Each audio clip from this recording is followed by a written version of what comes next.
প্রায় 2 বছর স্থগিত থাকার পর ভারত এবং কানাডা একটি নতুন বাণিজ্য চুক্তি নিয়ে আলোচনা পুনরায় শুরু করতে সম্মত হয়েছে।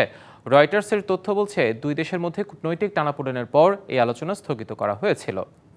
দক্ষিণ আফ্রিকার জোহানেসবার্গে G20 সম্মেলনের ফাঁকে কানাডার প্রধানমন্ত্রী মার্ক কার্নি ও ভারতের প্রধানমন্ত্রী নরেন্দ্র মোদীর মধ্যে দ্বিপাক্ষিক আলোচনা হয়। আলোচনার পর দুই নেতা একটি উচ্চাকাঙ্ক্ষী বিস্তৃত অর্থনৈতিক অংশীদারিত্ব চুক্তি CEPA নিয়ে আলোচনা শুরু করতে সম্মত হয়েছেন।